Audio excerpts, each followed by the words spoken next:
welcome to another episode of Turn Left. I am your host, Indiana's own Dana Black, coming to you live. Yes, all the way live from Black Pearl Studios, where we talk about Indiana politics from the left side of things.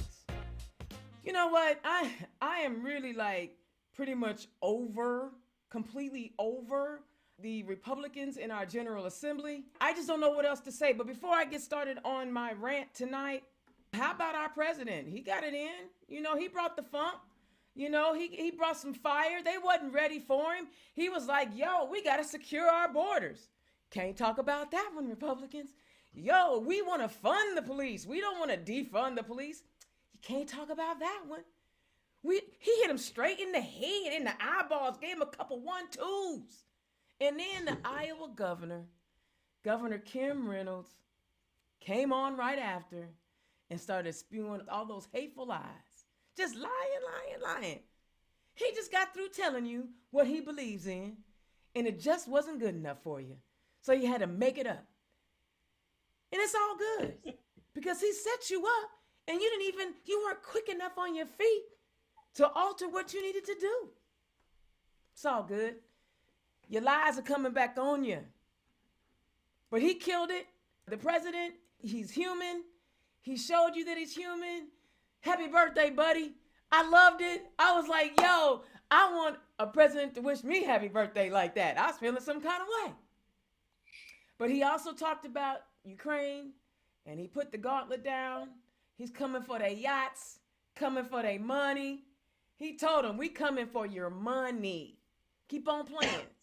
But on a real tip, I know that a lot of us capitalists, and I say us as in, we Americans, we tend to put bank accounts ahead of lives, but we got to put lives first. And what is happening over there in Ukraine, people are dying. There are also some Africans from Nigeria who are being mistreated, but we're not going to go there tonight. The reason why I even bring it up, because I talked about it last week. I have a dear friend, a young man who has been a stalwart in our Democratic Party, who has family over there. If you can, please, everyone, send a shout out to my friend, Nick Belayev. He's got some family over there. Go to his page. He's worried about his kinfolk. He's a teacher up in Northwest Indiana. He's an amazing young man. And I know that he is worrying about his kinfolk. So if y'all can, give my boy Nick a shout out. Let him know we love him and we're sending positive energy to him and his family. You never know who you know. We got connections all over the globe right here in Indiana. So Nick, I love you, brother, and I'm sending you all that positive energy. All right. This afternoon, my state senator, Senator Bro, tweeted out, in a dishonest but not unexpected move, the supermajority recreated HB 1077, inserting its language into SB 209. Should it pass, SB 209 would remove the requirement for a permit to carry a handgun. After receiving this bill, the supermajority refused to hear testimony and left the committee, leaving my Democratic colleagues to hear from Hoosiers who had come down to voice their concern. Now, I find it interesting that the same party that, sneakily, underhandedly, without transparency, decided to insert some language and not give people proper public notice that they were going to do such a thing is the same group of individuals who passed HB 1130, which is heading to the governor's desk, which is requiring public testimony in school board meetings. And let's be clear, school board members don't actually get paid where the people in the State House do. I'm going to need y'all to wrap y'all's head around all of that hypocrisy, if you can. Because it's a struggle for me. The hypocrisy. You all moaned and groaned about it's so necessary to have parents' input in school boards. Well, I'm a citizen, and I think it's necessary about having input on who can carry a gun without a permit. I just want y'all to think on that.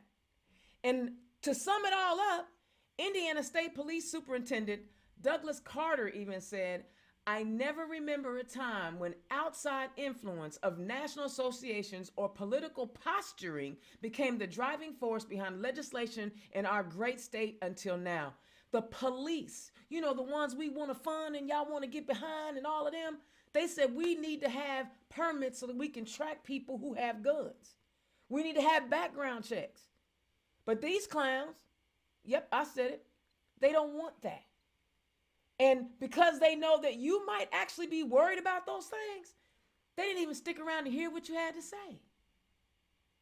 I don't know. It's time for us to flip some seats in that state house, y'all. But I ain't done. We did have a little bit of good news, but I want to put it in context because it might not be dead either. That language might show up somewhere we least expect it to. HB 1134 died. We can clap our hands to that. The language that was basically the we really ain't teaching CRT in schools, making it impossible for teachers to keep up with the curriculum that they have to share online, all these other things, right? But I want y'all to think about something. SB 167, which is the sister bill to HB 1134, died in the Senate after Senator Baldwin made the dumb old remark about teaching, you know, both sides of Nazism, right? Remember that bill died? Remember it died after he said something really stupid? Because we don't want it to seem like this bill is about race, right? HB 1134 coincidentally died after Representative Banning suggested that black kids don't respect education. Because, you know, ain't none of these bills about race until you hear them say the quiet part out loud. You know, Representative Banning should have just went on ahead and said, well, you know, black folks care more about going to jail than they do going to college. That's what he really wanted to say. Come on now. The stereotypical tropes that are coming out of these people who are writing policies that impact our lives is important. We cannot continue to send people back to our state house who don't see us and don't represent us and don't care about us. Only thing they care about is getting our money. This is real talk. These folks are hurting us. They are harming us. They are not doing the things that are necessary to protect us as Hoosiers.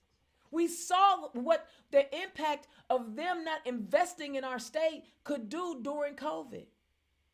I'm still waiting on the lieutenant governor to get her rural high-speed internet initiative going. Still waiting on it. She even got some Build Back Better and infrastructure funds. I'm still waiting on her to get that done. Y'all, sometimes we want to tune out and not pay attention to what's happening in our state house because it's just Indiana. It's much more glamorous and flashy to hear what's going on at the national level. But here you have a constitutional carry language inserted into another bill that you didn't know about until the last minute, and you really didn't get a chance to lobby it. You had lawmakers who, I'm not going to call them racist, but they say and do racist things. So if you don't want me to call you a racist, please stop doing racist things. But anyway, they keep writing legislation, and then they say the quiet part out loud. We need people who understand from a holistic point of view all of the citizens of Indiana. There are 6 million Hoosiers plus. And right now, too many of us are being marginalized. And y'all already know my heart is broken about 1041, the trans bill, the anti-trans bill. You know my heart is broke about that. If you don't do anything else tonight, I'm going to give y'all got a job assignment tonight. I sure am. I'm giving y'all homework.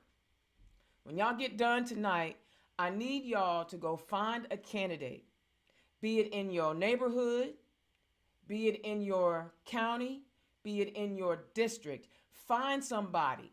Read what their platform is, and then find a way to help them win their primary, and then get ready to fight in the general.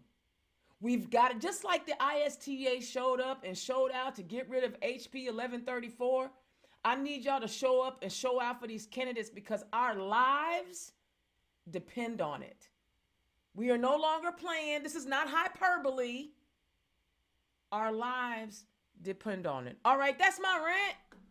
It's my rant. I get a little hype when I think about how Hoosiers are being mistreated, and it breaks my heart. So, okay, tonight's gonna be a little different. I like to educate and give y'all information, and of course, I want to get as many candidates on in the primary, but I want us to think about things a little different tonight. So we're gonna have a candidate, and then we're gonna have some information. I love information. I might just nerd all the way out on y'all tonight. It might happen. It just might happen. First up, though, I had a chance to meet this leader, this business leader in our community years and years ago. And she has been incredibly consistent every time I am in her presence. She is currently in the primary running for Pike Township trustee. Y'all give it up for my girl, Miss Claudette Peterson. Claudette, welcome to the show. Thank you. Thank you. I'm so glad to be here. That's what So I glad love that you are for the here. Thank you for invitation. making it happen. I love it. I love it. And of course, the bright shining star, the shooting star, the next governor of the state of Indiana. Yeah, I said it. As soon as he meets the age requirements, we're going to put him on the ballot. How about that? I said it. I met him when he was in high school. He invited me out. We connected, and he has been consistent as well. Keep showing up, keep working his heart out. He done helped so many campaigns, knock doors, make phone calls. Now he's a data master. Y'all give it up for my friend, my guy, my little brother, Nick Roberts. Nick, welcome back to the show. How you doing? Yeah, hey Dana, thanks. First of all, thanks for having me on. This sort of information I think is so important for people to understand the big picture of what we're fighting against in the state. But also, I just wanted to say thank you for giving a shout out to one of my best friends, Nick Belayev, who's really, he's Ukrainian and also Russian, but his family in Ukraine is suffering so much right now. And I think sort of putting a human spin on something that's going on, however many miles away is a really important way of sort of showing how important these things are. But to bring it back to Indiana, obviously we have a lot to fight against here, but I hope that, with whatever I can tell you, yes, there might be some tough truths involved, but I hope there's at least hope for everybody that we'll be able to change things for the better and that we'll be able to win some good elections this year. Excellent. So what I'm I going to think do, there's a lot oh, I'm sorry. Yeah, go ahead. What No, I'm go going ahead. to do is I'm going to start with Claudette tonight because, I've been fortunate. Our trustee races are packed this year in a lot of different counties or a lot of different townships in Marion County. I am so proud of every Democrat who has put their name on the ballot because the trustee's office is the one that's the office that's helping people in need. Claudette, tell the people who you are and where you come from. Well, as you know, like you said, we met some years ago. I'm originally from New York City, was recruited from Madison Square Garden to come here and to run the security operations for the Wagner Corporation down at the convention center, the RCA Dome at the time. I've been pretty much rooted and I think pretty much accepted in this city. I love this city. Was looking for a home to come to, meaning leaving New York City to find a home, and I think I've found a home right here in Indianapolis. I've had so much success in this community. It's unbelievable sometimes. I can't, I have to pinch myself. I truly do have to. It's a great I've been place. very blessed and fortunate to be a resident here, to be a business owner, to be engaged with the community on a broad sense, not just in Pike, but throughout the city, being a Parks employee at one time, a Parks manager, and then also going on to be a township administrator for Lawrence Township. So to be able to be engaged on that level and being an outsider, meaning not born here, is just unbelievable sometimes. It really is. But due to the work that I've done in the community, not just here, but in New York City, and then coming across the opportunity to be on the Pike Legislative Board, known as the advisory board, I've gotten to experience some of the inner workings of the township business. And because of that, I've seen things that I believe need change. And as uh, Joe Madison would say, if you see something that is a problem, then you need to get involved and be a part of it to make that change happen. And so that's why I'm running for the trustee position. I think it's a unique position because, to your point, Dana, I'm sorry. That's all good. It's a position that is very different from the other elected positions because you are directly responsible for helping people in the community. Right. Going into the grassroots sections of areas of our community here in Pike that are in need, that need some direction, that need to have a helping hand to lift them over that hill that they may be climbing. Yeah. And to help some families maybe to get into a sustainable environment that they can thrive in. And my vision is to make sure that happens for the people in this community. I love it. So, what made you? You said you grew up in New York, and I'm glad that a New Yorker saw that Hoosier hospitality and wanted to lay down some roots. But what was it in you that said that I wanted to be in public service? Well, public service started for me probably 45 plus years ago. And it's kind of a long story, but it's worth telling because I believe it's really the root of who I am. Years ago in college, I was a tennis instructor, and I came across a lot of kids of color who were unfortunately either receiving public assistance or has some kind of diversity going on in their lives. And so through that program, I've met a young kid. At the time, he might have been 12 years old. I taught him tennis. Years later, he became an individual that I was interested in. And I had the opportunity of being a part of a scholarship program. And so he was one of those individuals I selected to be my young man to receive a scholarship. And unfortunately, because of his family situation, he was unable to accept that scholarship. And so I had to move on and give that scholarship to another young man. But I tell this story because years later, while I'm working at Madison Square Garden, The Mecca. there was a voice in the crowd that kept yelling my name. And initially, I could not connect the voice or where the voice was coming from. So I wound up leaving the area for a little while, returning to the area. The person just kept pursuing me by calling my name. Still couldn't connect the voice with where he or the person was in the crowd. The third time, just kept yelling. Finally, I connected with him. Didn't know who he was. He waved at me. I suggested that he come down to where I was standing. So he wound up down at the bottom of the steps and he asked me, "Do you know who I am?" And I said, "No." And he said, "I'm Kevin Jenkins, and I'm the young man that used to teach tennis to. And I've been looking for you for years to let you know how you had impacted my life." And at that point, Dana, I just fell apart. Tears started rolling down my eyes. And at that point, I realized life is about one.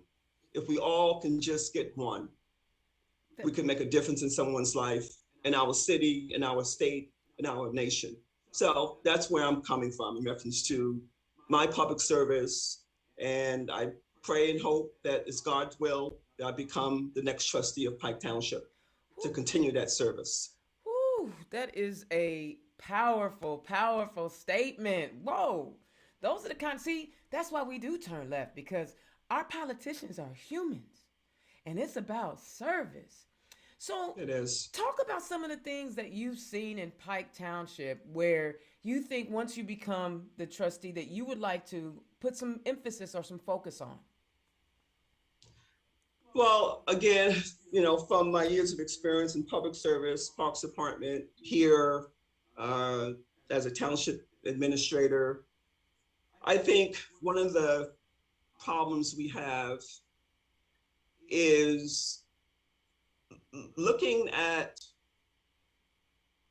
our position of service, where I think um, kind of uh, leaves the thought process of people out. Mm-hmm. We have a tendency, I think, to wear the title and not work the title.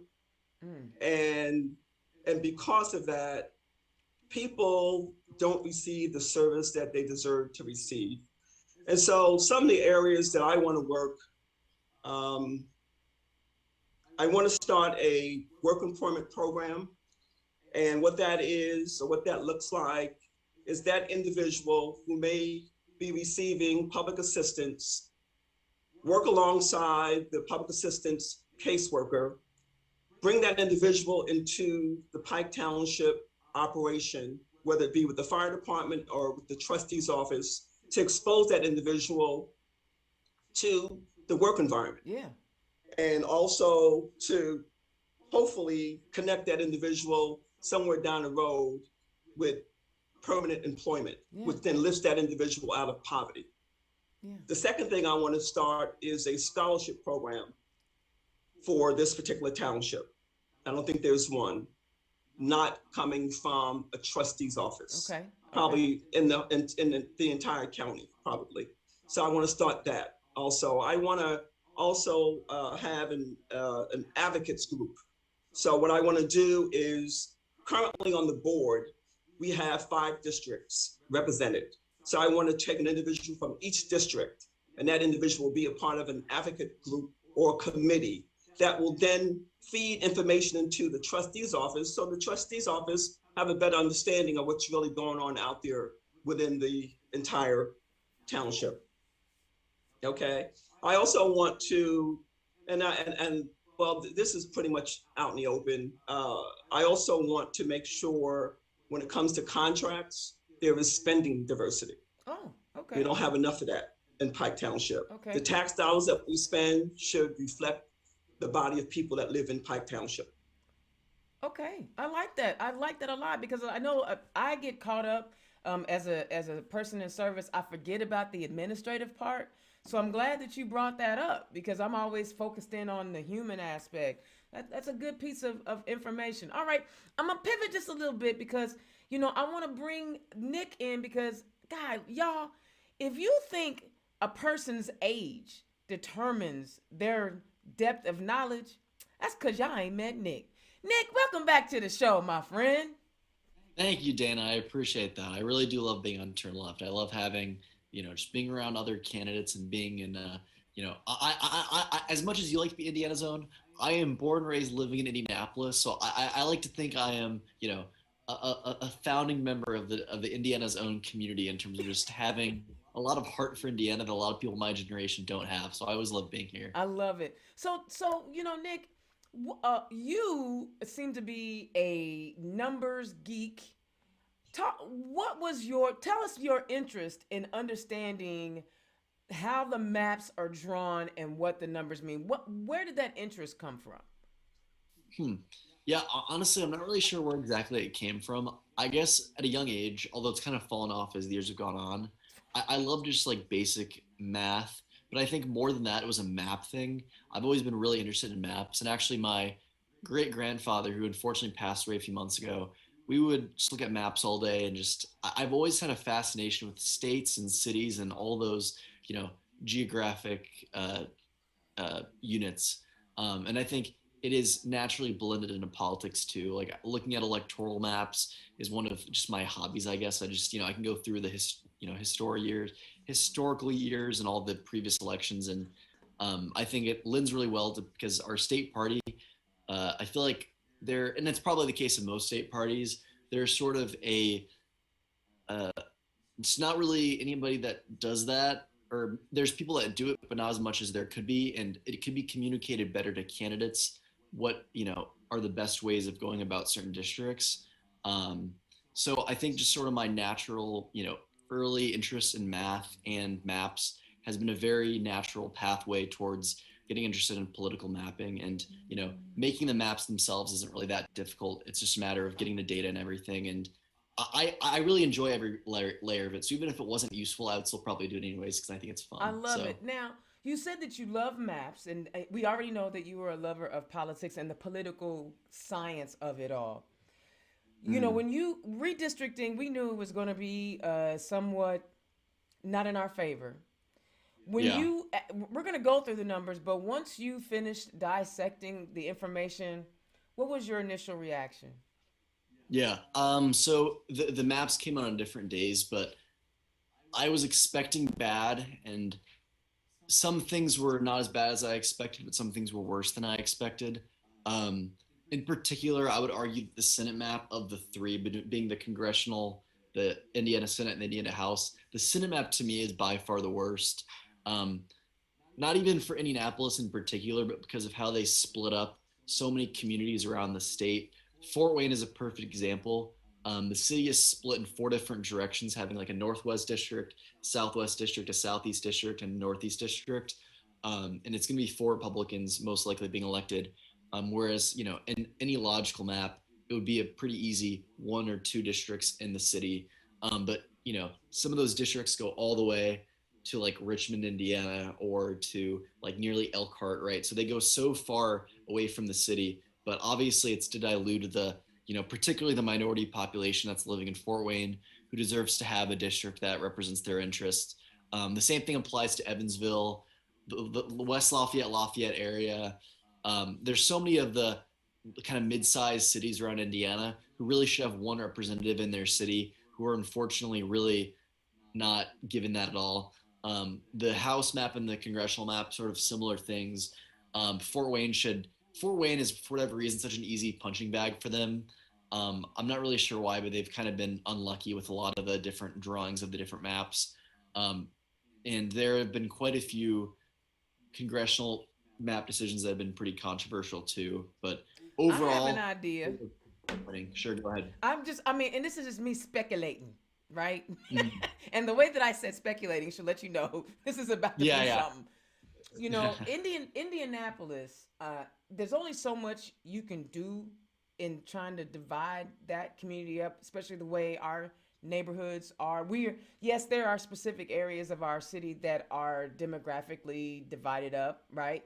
But for the most part, there are a lot of our white brothers and sisters who are Democrats. Even some of our wealthier residents are Democrats. So it's kind of hard to like divvy up a specific area. So they're like, you know what? Okay, let's not mess around with that one. We'll go ahead and give them a few folk out of there. And it's kind of hard to mess with Lake County too, right? Yeah, But that's exactly right. Fort Wayne being the second largest city in our state, it's an easy punch because you'll get more noise for messing with Marion County and you will Lake County, but who really pays attention to Allen County, right? And then you have Fort Wayne in the middle of Allen County, right? I just have it's just my takeaway. They go for the low hanging fruit. Who can we divide up? And what's crazy, and you already know this, Nick, Fort Wayne has such a rich and active Hispanic community. So it's not even just black folk you got to worry about in Fort Wayne. You got Latinos. They're active. I mean, there's been a Latino out of Fort Wayne on the ballot for a position every year that I've been around. Hmm. So no, I may be wrong in that. Claudette, I'm putting you on the spot. Do you have an idea on why they may be messing up these maps? No, you ain't got to dive into that. I probably do, but I'll call you later, Dana. Exactly. Okay, Dana, so I got your. another big one about Fort Wayne too is Fort Wayne also has the biggest Burmese population outside of Myanmar in the entire world. So they have got a huge Burmese population, which has been split up into all the districts too. Yeah, we don't want to give them a voice now, do we? Why would we want Yeah. that to happen? Why would we actually want, taxation and representation? Why would we want that? So I've got your first slide up. And you know what, Claudette? I don't want you to feel like you're not a part of this conversation. So if you see something, if you have questions that you want to ask Nick, jump on in there. So I'm going to go ahead and go to your second slide. And it's got the two Indiana. The two congressional maps, yeah. So I would say the big change on paper that people would probably make note of was there's really only one significant change in the two maps, is that they moved, in terms of like big political ramifications, they moved Marion County, the north side of it, which I'm a resident of. They moved it from the 5th district, which was very competitive in 2020, and they moved it down to the 7th district. So they went from Victoria Sparks to Andre Carson. This is a pretty obvious reason why they did this. The fifth district part of Marion County is a lot of wealthier areas that were traditionally a lot more Republican, that are now pretty Democratic, and they were making the district very competitive.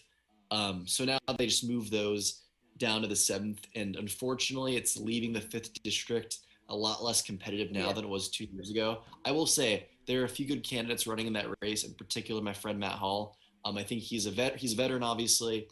He's just gonna be a really strong candidate. But I think it'll be a lot tougher to win now than people were hoping it would be. But overall, the congressional districts really have not changed significantly. Well, but that 6 and 9 changed pretty good down there. They did. I would argue that they changed a good amount, but the political ramifications is not really going to be anything. They swapped some turf, and that was, I think, a byproduct of having to move the 5th round. Is they had to add things. They had to add things to the 6th, so it moved everything around. But I wouldn't argue that it's going to change anything really. Unfortunately, the 6th and 9th are still very tough districts. And I should give one preface to Dana, and this is one thing I'm very passionate about. Because there's a lot of people that will doom and gloom all day about redistricting, and they'll say, you know what, they'll throw up their hands in the air and say, if these maps aren't fair, why compete? And it's true, they're not super fair, but the reality is, whether the maps are Democratic favored, neutral, Republican favored, the only way we're going to flip back Indiana, even if they were Democratic favored, we wouldn't flip back Indiana unless we work hard. And whether we, regardless of the circumstances, if you're wanting to donate to a campaign, but you're not going to do it because it's gerrymandered, don't make that your reason. Exactly. If you're going to volunteer for a campaign, do it anyways. If you're going to knock doors for a camp, like regardless of your reason, these should be a reason to fight more, not less. And it bothers me how so many people give it like it's some excuse as to why they just want to, again, throw up their hands and do nothing. When in reality, it should be a motivator of what we're fighting against and how many things we have, to go uphill against.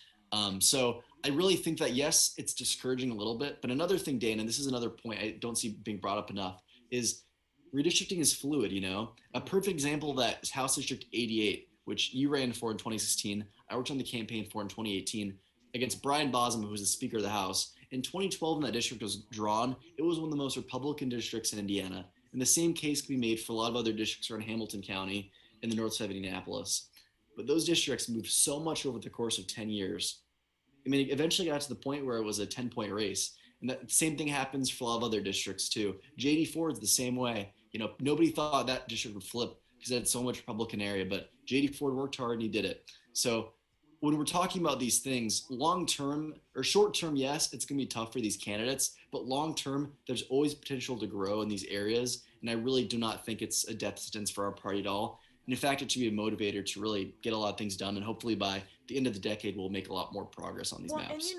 And I want to piggyback off of what you just said there. Yes, work for those districts. Those districts can flip. They can do a lot of different squirrely things. But just as important, if you get the turnout in those districts, that's going to help our statewide candidates. Exactly. So we know, listen, some of these counties have 8,000 people, right? Marion County has almost 1 million people, and about 600,000 of those are registered voters. We know that we can turn Indiana blue. We just got to turn out the communities. Even if we're all packed into the same district, we can still have an impact on those statewide races. And you never know, you turn out enough of them, you might surprise some people. So the first map is your congressional district map. there's some different changes between what was drawn in 2010 and what was drawn in 2020. Did you want to say something else about that congressional map? Yeah, yeah. I have questions for Nick, and probably you because you're very knowledgeable. How much, from a standpoint, back to your point, Dana, in reference to packing, how much do we have to really re-educate folk in reference to the censors, in reference to voting? I think part of, seems to me, part of the problem is engaging the community. And we don't do enough of that on every level. And I just think if we were to educate them in whatever way, how it was Facebook, Instagram, TV, whatever the case may be, I think, we just don't look at the entire universe when it comes to making sure that we have that engagement on the level we need to have that engagement.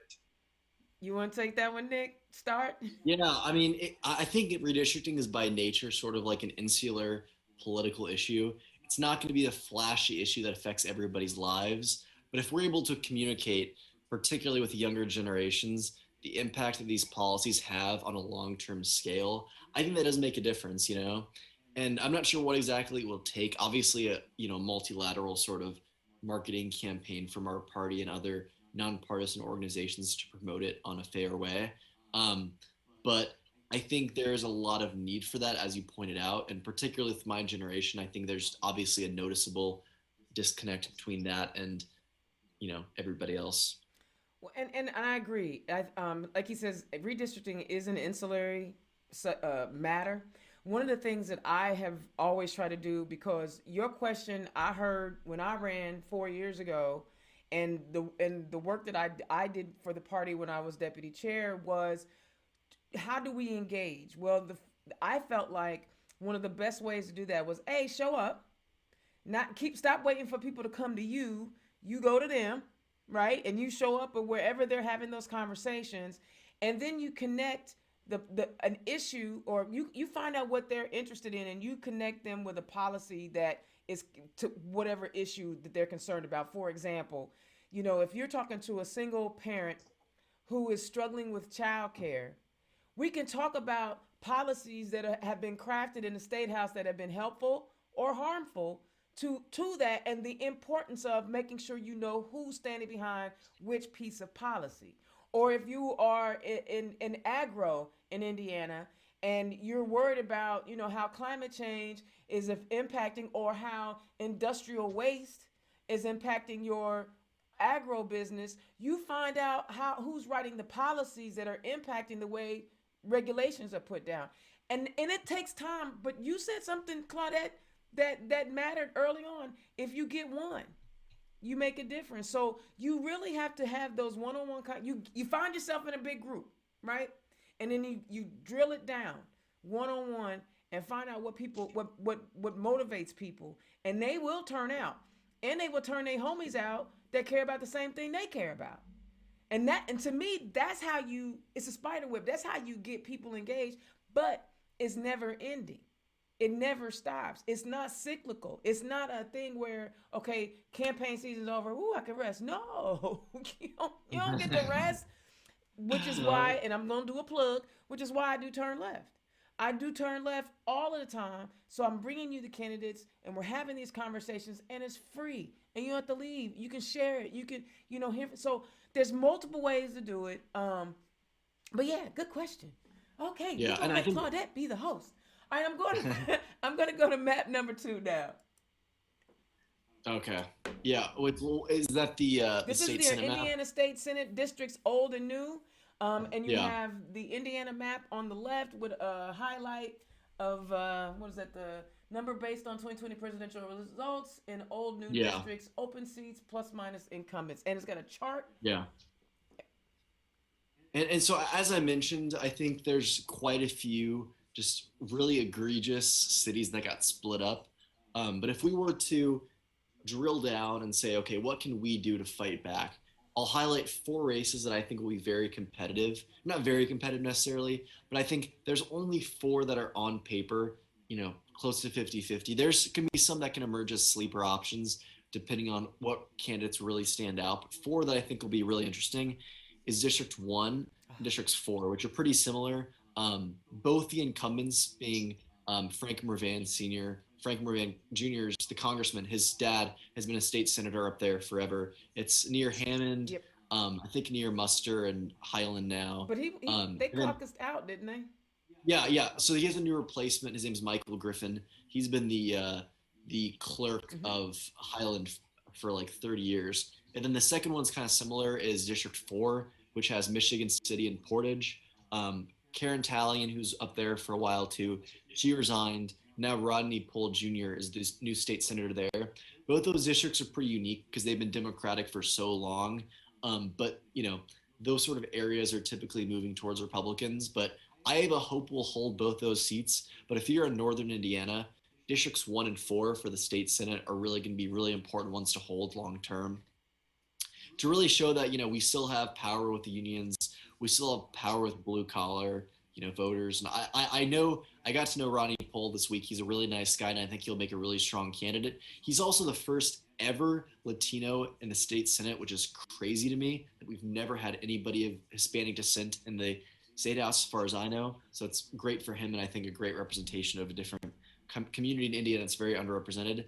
And then the last 2 are District 29, which is my friend J.D. Ford. He got elected in 2018, the first openly LGBT elected official in Indiana. That district is more Democratic on paper, but I think we just need to guarantee we lock that one down. JD is a phenomenal state senator, and they're going to pour in so much money to defeat him, as is the case with all these districts, that I think if you're in the Indianapolis area, that's a very worthwhile fight to have. Because he's, just a great progressive Democrat in a state that needs a lot more. And he's a history maker, man. Come on, yeah, I know. The conversation. So I'm encouraging everybody. Yeah, the conversation changes because he's our only LGBTQ plus elected in that state house. So the conversation changes, and I had to send him positive, loving text messages during sessions so that he knew the fight. Because poor man, And he's in Wayne Township, Pike Township, Zionsville, and West Carmel. So he's got quite a large swath of area. He's probably one of the most gerrymandered state Senate districts too. So his district is 29. 29, yeah. And the last one I'll bring up is 31, which is the only currently Republican-held Senate that I think is incredibly competitive. I live in 31 too. It's got all of Fishers and then the Geist area of Lawrence Township. The current the former Senator Jim Merritt was in there forever too, but he resigned last year. And Kyle Walker's the new senator there. And we have a really good candidate on our hands too, Jocelyn Vare. Yes. She was the first ever Democrat elected to the Fisher City Council. I think she'll make a very strong candidate. So if there's any seat that we might flip this year, I think 31 is the strongest contender for that. So between all those seats, 1, 4, 39, or 29 and 31 are the 4 that I'm really looking for this year on the state Senate side. Okay, Nick is giving y'all districts for y'all to go do some homework. I told y'all to go do some homework. All around the state. I got some for Southern Indiana too. Okay. So I'm going to go ahead and go to your last slide number 4. All right, this is the proposed new Indiana State House. I assume that there's some tweaking going on, proposed? What do you mean? Oh, well, you had proposed on there, so I guess it's final, right? Yeah. Well, they actually tweaked the Senate map like a week before that was finalized, but that's another story for another day. But there are quite a few interesting state house maps or state house districts too, and I could go over like 10 or 15 of them because the house map is much larger of a playing field. There's pretty much competitive districts in every corner of the state. What's the district? Is it 62, right? The one that's in Bloomington? Yes. The one that Penny Githens and Swain are running in the primary. Yes. And that's going to be probably the most competitive open seat. They drew that seat pretty much out of nowhere, but that's going to be a really interesting one too to follow if you're in Southern Indiana, which is why I want to give a plug. If you're in Southern Indiana, that one's going to be really competitive. Go give that one a help. whoever ends up making it out of the primary down there. Obviously, in Marion County and Hamilton County, there are a variety of seats, particularly in Hamilton County, that are becoming a lot more Democratic that Republican incumbents still hold. There's also quite a few. There's pretty much competitive House seats everywhere across the Well, state. that's good. Yeah, and I think that's a great thing, and that's kind of a nature of having smaller districts is you can't gerrymander them out as much. So if you're wanting a competitive race to follow and you're not in Northwest Indiana or Central Indiana to follow, there's probably going to be a competitive House seat too. There's also District 82, which is a newly Democratic seat in Fort Wayne, which I feel like we're probably going to flip. There's a few people running up there. So if you're wanting a Fort Wayne district that's going to be competitive, 82 is the district for you. And we're going to have to really do our best to hold on to some of the seats that are more ancestrally Democratic areas like Muncie, Anderson, Terre Haute, to make sure that we hold on to those seats. We have Arrington, Terry Joe Austin, a few other people, Tanya Path, that are in those seats that are really good Democrats too, that we want to make sure we keep their seats in Democratic You think control. we'll see a Chris Chung sighting? I hope so. I'm a big Chris Chung fan. So if Chris Chung wants to pop up again, I'll be a big supporter of his. And I think he would definitely make things exciting up in Northwest Indiana. I know that they made some of the Northwest Indiana seats less competitive too, unfortunately. But, what can you do about it? We still got to fight anyways. People thought he couldn't flip it last time. So Yeah. I think he can flip it again. So I want to bring Claudette back in because that's a lot of mapping. Yeah. That was a whole lot of mapping. Woo, Claudette. Woo, come on, because I want to. You know what? First of all, yo, Nick, keep doing what you do. And I know that there are campaigns out there that are looking to hire some young talent to help them understand their win numbers and how to, get to the right people. You can hire Nick because he's worth the money. I understand that you need volunteers, but for that skill set, you can throw some coins in his pocket. All right. So Claudette, speaking of coins, we saw in the State House this past week where they are raising the requirements on SNAP benefits.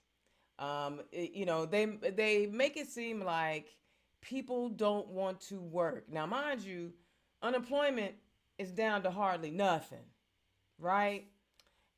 But they want to make it seem like, you know what they're doing, but they make it want to seem like people are being lazy and they don't want to go to work. Well, a lot of the reason why people can't go to work is because childcare is too expensive. They spending all their money. But talk to the people about what it means when when families have to deal with all of these extra requirements just to be able to get food and the basics for their home. I want to go back to we had the science. Now let's go back to the social. Well, listen, I'm going to share some personal stuff with you. So this way, you know that I'm coming from a real standpoint when I talk about people, my commitment to service, and how I view people. I am a product of public assistance, okay? And I saw how my mom struggled to raise us and did her best. She was a woman that was born during the Depression, and so she had to come out of school at grade 4 to help her parents. And so because she was uneducated, but a very wise and smart woman, she had to, we had to live off of public assistance. And so to have that kind of, live in that kind of environment was very challenging because as a young woman growing up, I wanted to be like my classmates and wear the type of shoes they wore and not have to go into the basement of a department store because my mom could only afford the 99-cent pair of shoes as opposed to the $5.99 pair of shoes. So I feel them. I know them. I've lived it. Not very long ago, going through a divorce and no longer working in corporate America, I myself came up against financial challenges and got that knock on the door by the sheriff's department to foreclose on my home. Again, I relate. I understand. And I think what happens is they put people into this barrel. And this is the challenge I have with these two words that I dislike very seriously is poor relief. Because everybody who's in need, not necessarily poor, they're just going through that particular challenge in their lives.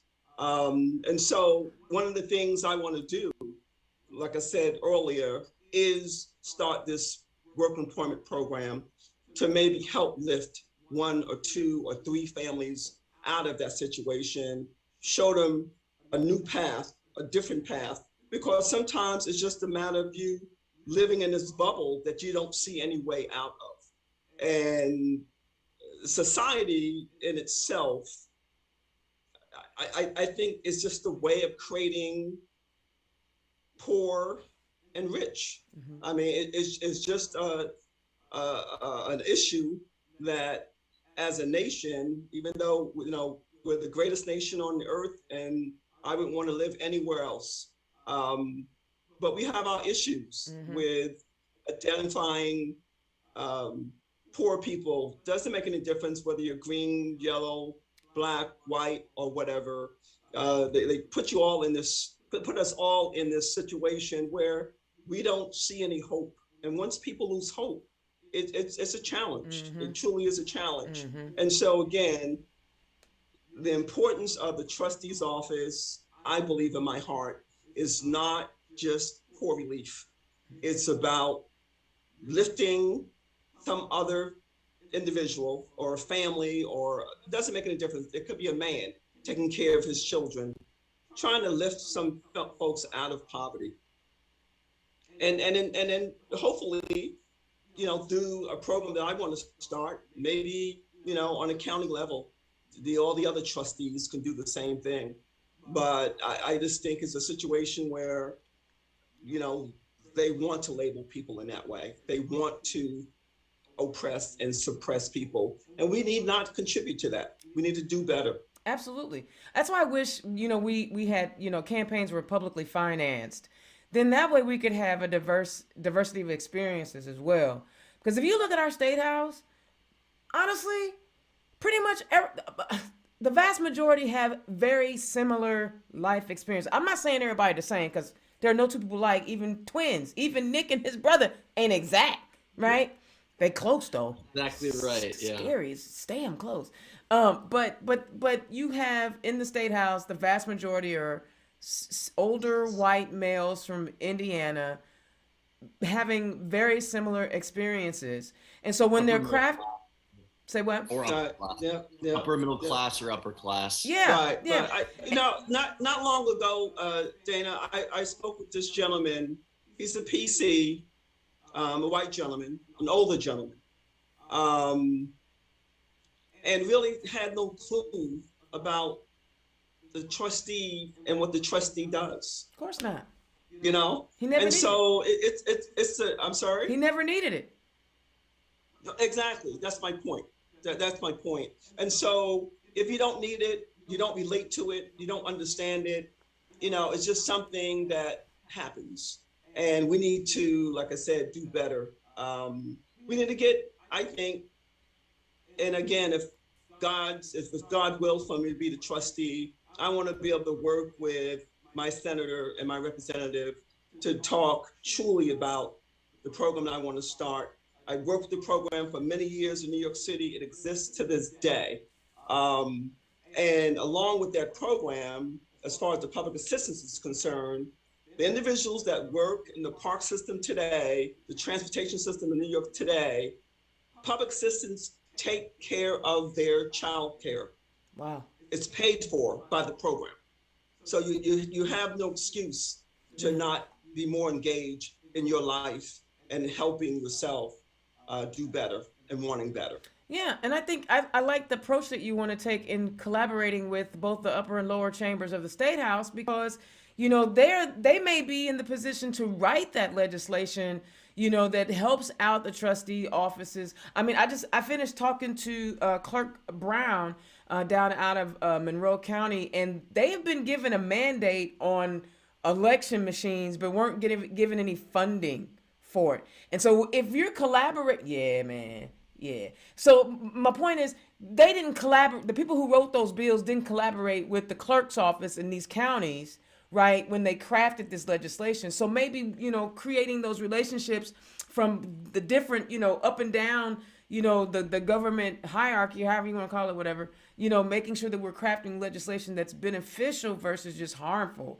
And I think the point that I was making, though, about being all the same, if we had publicly financed candidates, then anybody can do it versus somebody that can afford to take off from work, right? Or is on a salary, right? Or, has a nanny, I don't know, or a stay-at-home spouse, whatever it is. So we need diversity of thought in our state house, and we just don't have it. And I love that you were saying, I'm going to reach out to the people who are representing me in Pike Township in the state house to see if we can come up with some solutions to all of that. So you know what, y'all? I hate to say this, but it's the end of the show.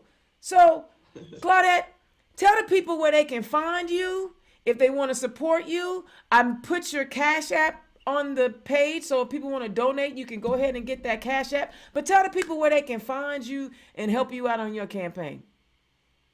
Well, again, most of the stuff is on. I think. Did you get the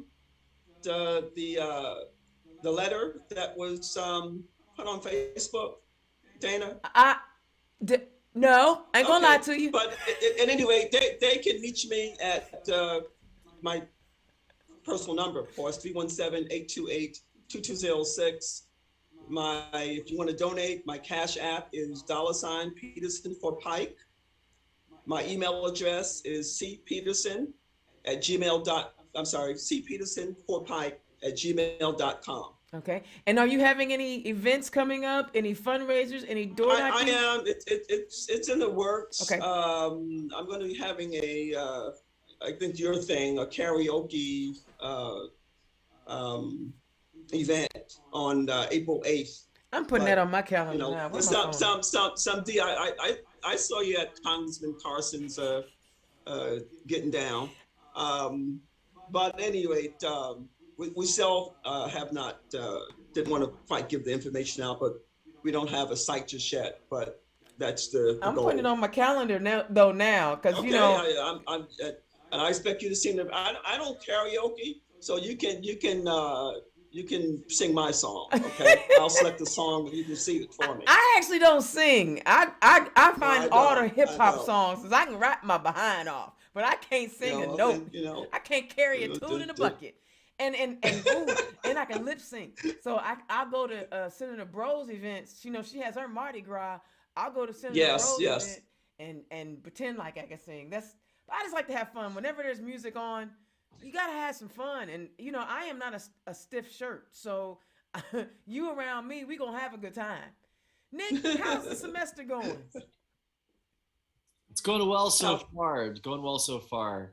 It's the halfway point, and it's not particularly easy because I'm getting up there in classes. But I got a few extra classes starting next week that are 8-week courses. But just excited to graduate soon enough so that way I can devote myself full time to campaigns or whatever. I know that job. I know that feeling. Yeah. So y'all, he's in school, so come summertime, y'all better snatch him up. You better get him while he's hot. That's all I'm saying. He's a bad mamma jamma. And if you like what Claudette is talking about, find a way to support her campaign, donate. The Cash App is there. I'm certain that if you want to reach out to her, she will give you all more information, right? Because we only have an hour show. All right, that's my show for tonight. But let me, I gotta close with something. Governor Abbott, and I know we don't live in Texas, but you know what happens in Texas seems to seep its way up here in Indiana every time. I find it disturbing that he basically created an executive order to criminalize parents who want to be loving and gender affirming to their kids, to the point where he started investigating parents for child abuse, for gender affirming care. Y'all may not understand what it is to be transgender. Y'all don't have to. Not really. And honestly, ain't none of your business. But if it means the difference between a healthy human and an unhealthy human, don't you want a healthy human? You don't have to like what they do. You don't have to like who they are, but you do need to get out their business. If they have parents who have made the decision to provide gender affirming care, health care to their child, shame on you for trying to criminalize their love. I just had to throw that out there because, again, I don't understand why people got to get all up in other people's business. I mean, my goodness. You gonna go prosecute somebody for loving their child? You a sad human, and I hope Beto O'Rourke beats his behind. All right, Indiana's own Dana Black. Yo, I got 2 more candidates coming on next week. Make sure you tune in to all my candidates. Do you need online presence? Do you need somebody to come and shoot a video that is a reasonable price? Holla at your girl, Indiana's own. I can shoot a 30-second spot for you so that you can use it for your social media pages, and that way you can have a social media presence. Reach out to me, Dana at indianazone.com, and I'll send you, we'll talk about what you want to do. We'll send you an invoice. Yes, I am registered. I am a real business. Because, people be asking. All right, so if you want somebody to do something for you, get some videos out, holla at your girl. I can make it happen. All right, I'm Indiana's own Dana Black. Turn left. I'll holla at y'all next week. Peace. Turn Left is the property of Black Pearl IT Solutions. Executive producer, Indiana's own Dana Black. Music by www.bensound.com.